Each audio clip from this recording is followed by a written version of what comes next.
Bonjour tout le monde, aujourd'hui on se retrouve pour une nouvelle vidéo d'analyse sur les principales paires de Forex et aussi des indices. Comme d'habitude, on va commencer notre analyse en partant un petit peu du DXY et aussi des annonces économiques dans les prochains jours, les prochaines semaines.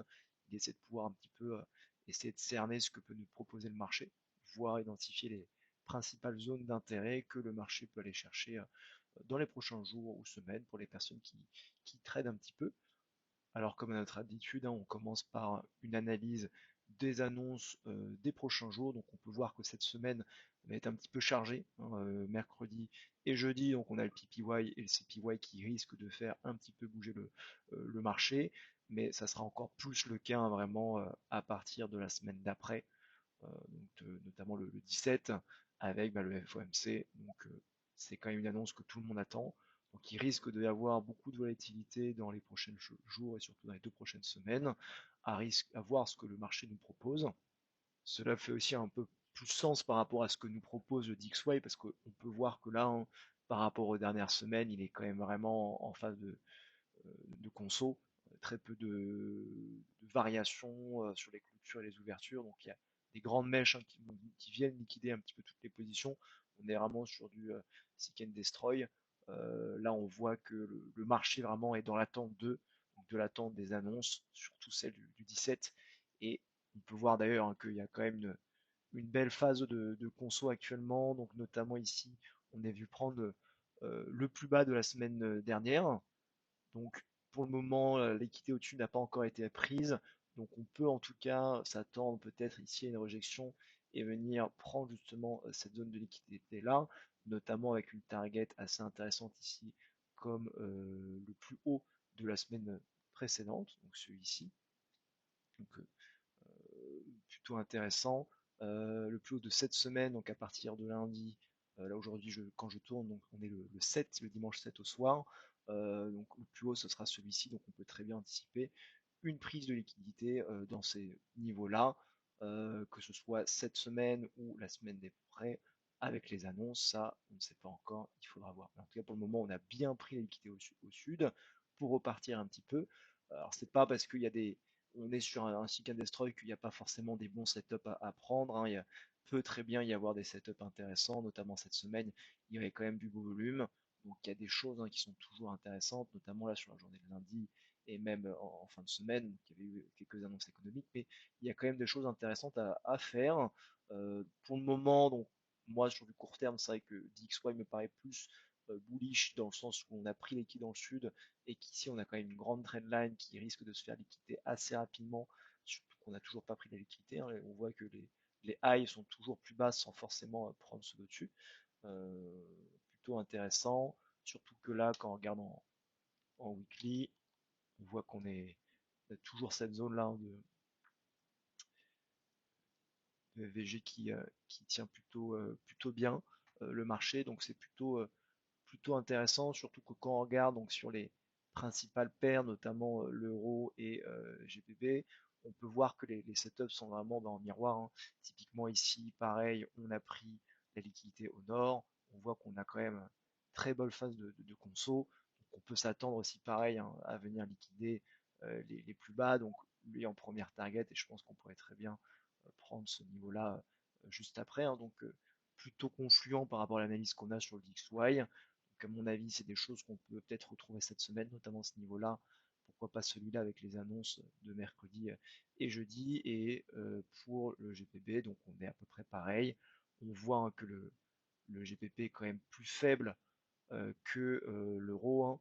Donc notamment ici, on peut voir que sur les phases de baisse, c'est tout de suite un peu plus violent. Donc pour trouver un setup à la baisse, ce sera peut-être plus intéressant de venir chercher sur GPP. Il risque d'avoir plus de volume, donc peut-être des setups avec des RR un peu plus intéressants et surtout en plus forte probabilité d'exécution. On voit que là, hein, clairement, quand on compare les deux, on est quand même on voit la différence, hein, que là ici, GPP est quand même beaucoup plus bearish que l'euro, donc plus intéressant, hein, clairement, de prendre GPP à la baisse. Après, les setups vont toujours aussi être intéressants sur l'euro, surtout qu'on a quand même des targets assez clairs.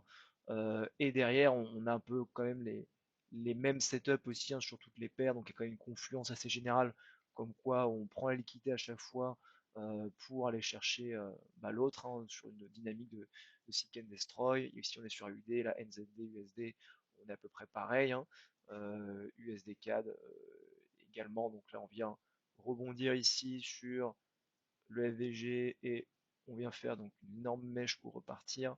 Donc intéressant pour une continuation haussière là et là avec des premières targets où on peut trouver de la liquidité. L'USD CHF, bah pareil, hein. Ici, tac, on voit qu'on a pris liquidité. Alors là, on a clôturé en dessous. Donc à voir ce qu'il nous propose. Après, en confluence par rapport à DXY, on pourrait quand même attendre de la hausse. Mais en tout cas, lui est plus, comment dire, plus faible à la baisse. Donc, vaut mieux privilégier d'autres paires pour aller chercher de la hausse, notamment ici l'USD-CAD est quand même plus bullish, on peut voir la réaction était quand même beaucoup plus violente, et l'USD-JPY, pareil, plus violent aussi, plus fort aussi sur la hausse, on voit qu'il n'a pas pris la liquidité ici, contrairement aux autres, donc c'est déjà un peu plus intéressant.